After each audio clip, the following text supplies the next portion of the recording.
आप सभी का स्वागत है हमारे चैनल पे। और आज हम फिर से प्रीवियस ईयर्स क्वेश्चन को देखेंगे और हिस्ट्री के वैसे प्रश्न जो हमारे लिए बहुत ही इंपॉर्टेंट होने वाले हैं, हमारे आने वाले एग्जाम में पूछे जा सकते हैं, उन सभी महत्वपूर्ण प्रश्नों को आज के इस वीडियो में हम देखेंगे। इसलिए आप इस वीडियो के अंत तक बने रहें और अगर वीडियो आपको पसंद आता है तो चैनल को जरूर से जरूर सब्सक्राइब करें और लाइक करें। तो चलिए आज का पहला प्रश्न हम देखते हैं क्या है। पहला प्रश्न है हमारा, अंग्रेजों ने राजधानी को दिल्ली कब स्थानांतरित किया था?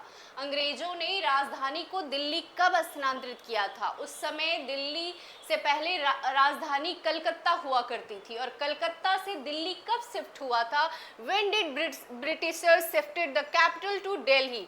ए 1912, बी 1913, सी 1911 और more than one of the above, उपरोक्त में से एक से अधिक। क्या होगा आंसर?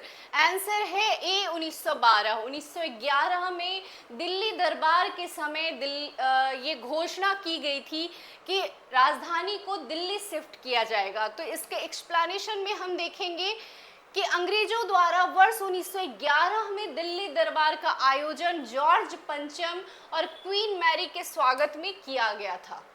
उसी समय राजधानी को कलकत्ता से दिल्ली स्थानांतरित की घोषणा हुई थी, हुई नहीं थी स्थानांतरित, घोषणा हुई थी 1911 में और 1912 में फाइनली शिफ्ट कर दिया गया था कलकत्ता से दिल्ली 1912 में। इसलिए आंसर जो है ए होगा 1912। यह कदम बंगाल के प्रभाव को कम करने के लिए उठाया गया था। उस समय राजनीतिक अशांति बहुत हो रखी थी बंगाल के अंतर्गत, इसलिए कलकत्ता से दिल्ली शिफ्ट किया गया और जो उस समय राजनीतिक अशांति का केंद्र था। तो इस प्रकार आंसर ए होगा। अगले क्वेश्चन की तरफ चलेंगे, देखेंगे फराजी आंदोलन के संस्थापक कौन थे? फराजी आंदोलन के संस्थापक कौन थे? ये भी बहुत ही महत्वपूर्ण क्वेश्चन है, ध्यान दीजिएगा। इसका ऑप्शन है हाजी शरीयतुल्लाह, सैयद अहमद, दुधु मियां, उपरोक्त में से एक से अधिक। इसका आंसर क्या होगा? आंसर है हाजी शरीयतुल्लाह। इसका एक्सप्लेनेशन में हम देखेंगे फराजी आंदोलन उस 19वीं शताब्दी के दौरान, फराजी आंदोलन 19वीं शताब्दी के दौरान बंगाल में एक इस्लामी सुधार आंदोलन था। इसकी स्थापना 1818 में हाजी शरीयतुल्लाह ने की थी।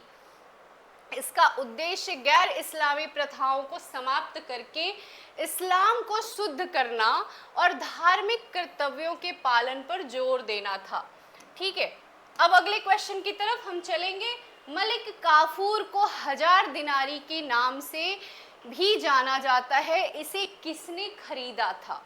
ठीक है, इसका ऑप्शन है अलाउद्दीन खिलजी। अलाउद्दीन खिलजी, गयासुद्दीन तुगलक, नुसरत खान, उपरोक्त में से एक से अधिक। मलिक काफूर को 1000 दिनारी, क्योंकि 1000 दिनार में मलिक काफूर को खरीदा गया था, इसलिए इसे 1000 दिनारी के नाम से भी जाना जाता है। इसे किसने खरीदा था? मलिक काफूर को खरीदा गया था अलाउद्दीन खिलजी के लिए, इसलिए अलाउद्दीन खिलजी नहीं होंगे। गयासुद्दीन तुगलक भी नहीं होंगे। इसके आंसर होंगे नुसरत खान। नुसरत खान को भेजा गया था गुजरात युद्ध के लिए और उस समय नुसरत खान गुजरात में ही एक बहुत ही बड़ा मार्केट लगता है, उसमें दासों को भी बेचा जाता है। वहीं पे मलिक काफूर से मिलते हैं और मलिक काफूर को खरीद के लेकर के आते हैं 1000 दिनार में इस, और अलाउद्दीन खिलजी को भेंट करते हैं, इसलिए इसे 1000 दिनारी भी कहा जाता है। तो इसका आंसर होगा नुसरत खान। अब इसके एक्सप्लेनेशन में भी हम देखेंगे मलिक काफूर को 1000 दिनारी के नाम से भी जाना जाता है। इसी दिल्ली सुल्तान अलाउद्दीन खिलजी ने नुसरत खान से 1000 दिनार, ये ऐसा यहाँ पे थोड़ा सा मिस्टेक है क्योंकि नुसरत खान ही लेकर के आते हैं गुजरात युद्ध के समय और वहाँ से खरीद के लाते हैं और अलाउद्दीन खिलजी को सौंपते हैं। तो नुसरत खान से नहीं खरीदते हैं अलाउद्दीन खिलजी, नुसरत खान इनके लिए ले करके आते हैं। यहाँ पे थोड़ा सा मिस्टेक है, इसको सही करेंगे। इसलिए इसका उपनाम 1000 दिनारी पड़ा। यह अलाउद्दीन खिलजी का एक प्रमुख सेनापति और गुलाम था। ठीक है, अब आगे बढ़ते हैं।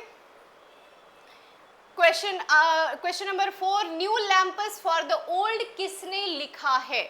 New LAMPS for the old किसने लिखा है? सुरेंद्रनाथ, अरविंदो घोष, मोतीलाल घोष, उपरोक्त में से एक से अधिक। इसका आंसर क्या होगा? New LAMPS for the old लिखे हैं अरविंदो घोष ने। इसके एक्सप्लेनेशन की तरफ आगे बढ़ेंगे और देखेंगे new LAMPS for the old 19वीं सदी के अंत में अरविंदो घोष ने लिखा था। यह लेख इंदु प्रकाश अखबार में प्रकाशित हुए थे। तो इसका आंसर बी होगा, अरविंदो घोष। अब इसके अगले क्वेश्चन की तरफ आगे बढ़ेंगे। क्वेश्चन नंबर 5 है, करो या मरो का नारा किसने और कब दिया? करो या मरो का नारा किसने और कब दिया?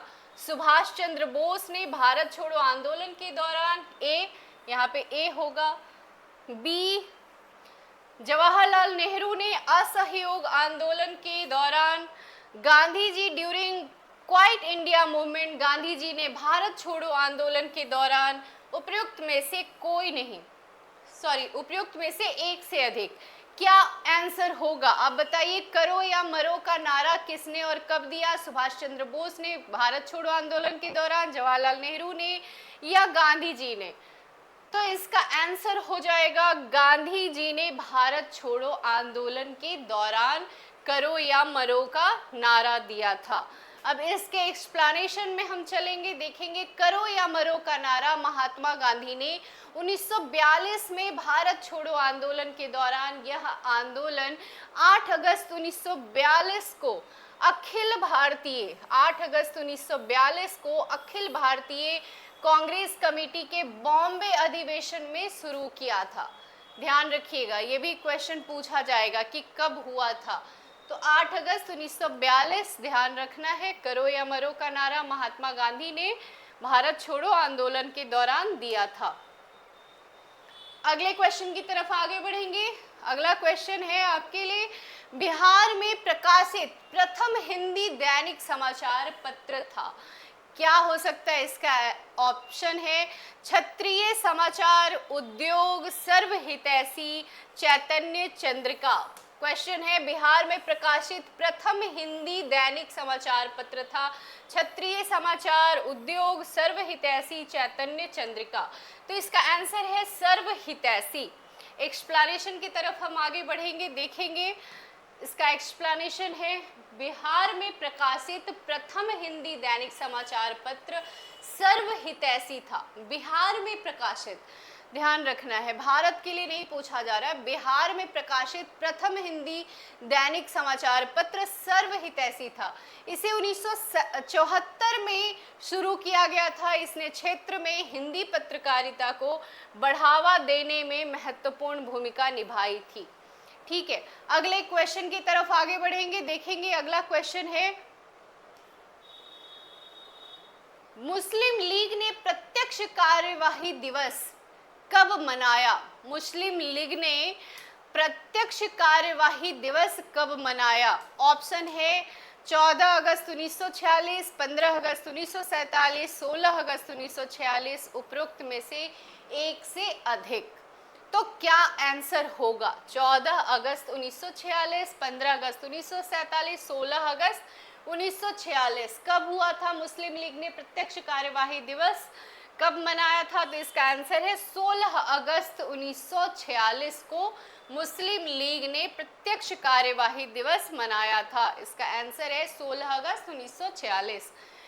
और एक्सप्लेनेशन में देखेंगे, प्रत्यक्ष कार्यवाही दिवस 16 अगस्त 1946 को मुस्लिम लीग द्वारा घोषित किया गया था। इस दिन कलकत्ता में बड़ी संख्या में सांप्रदायिक दंगे हुए। इस दिन कलकत्ता और उसके आसपास के इलाकों में 10,000 से अधिक लोगों की हत्या कर दी गई। 16 अगस्त को शुरू हुआ बंगाल में हिंसा का दौर 21 अगस्त को बंगाल में राज्यपाल शासन लगने के बाद ही थमा। ठीक है, तो प्रत्यक्ष कार्यवाही दिवस 16 अगस्त 1946 को मुस्लिम लीग ने मनाया। ठीक है, अब अगले क्वेश्चन की तरफ आगे बढ़ेंगे। सिख तीर्थ स्थल तख्त श्री हरिमंदिर जी पटना साहिब, जिसे दूसरा सबसे पवित्र तख्त माना माना जाता है, स्थित है भागलपुर में, गया में, पटना में, उपरोक्त में से एक से अधिक। क्या हो सकता है? सिख तीर्थ स्थल आपके लिए बहुत ही महत्वपूर्ण प्रश्न है। बहुत सारे लोग बिहार में रह के भी नहीं जान पाते हैं, तो आप समझिए कहाँ पे है। सिख तीर्थ स्थल तख्त श्री हरिमंदिर जी पटना साहिब, पटना में स्थित है, जिसे दूसरा सबसे पवित्र तख्त माना जाता है। ठीक है, इसके एक्सप्लेनेशन में देखेंगे, तख्त श्री हरिमंदिर जी पटना साहिब को सिखों का दूसरा सबसे पवित्र तख्त माना जाता है।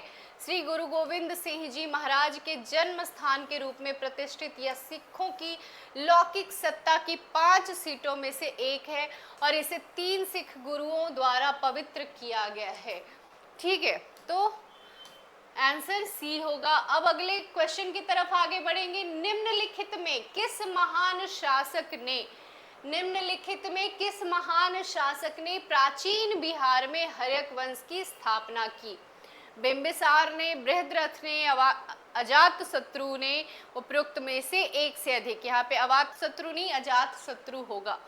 तो अजातशत्रु, बृहद्रथ या बिंबिसार, कौन हो सकते हैं? इसका आंसर है बिंबिसार ने हर्यक वंश की स्थापना करी थी। अभी एंसेंट हिस्ट्री में हमने शुरुआत करी है, मगध साम्राज्य के बारे में भी जाना है, जिसमें हर्यक वंश के बारे में बताया गया है। तो आप देखें जा करके, और इसका आंसर है ए बिंबिसार। एक्सप्लेनेशन की तरफ आगे बढ़ेंगे, देखेंगे बिहार में हर्यक वंश की स्थापना बिंबिसार ने की थी। बिंबिसार ने लगभग 543 बीसी से 491 बीसी तक शासन किया। बिंबिसार गौतम बुद्ध के समकालीन, और उन्होंने अपने शासन काल के दौरान बौद्ध धर्म को बढ़ावा देने में महत्वपूर्ण भूमिका निभाई। तो बिंबिसार गौतम बुद्ध के समकालीन थे। अगले क्वेश्चन है, अगले क्वेश्चन की तरफ देखें, जो हमारा अंतिम प्रश्न है उस पर ध्यान दीजिए, बड़े ध्यान से पढ़िए क्वेश्चन को। बिहुला महोत्सव विशेष रूप से प्रत्येक वर्ष अगस्त के महीने में बिहार के निम्नलिखित में से किस जिले में मनाया जाता है? ऑप्शन है भागलपुर, पटना, सीतामढ़ी, दरभंगा। बिहुला महोत्सव विशेष रूप से प्रत्येक वर्ष अगस्त के महीने में बिहार के निम्नलिखित में से किस जिले में मनाया जाता है? भागलपुर, पटना, सीतामढ़ी, दरभंगा। क्या हो सकता है आंसर?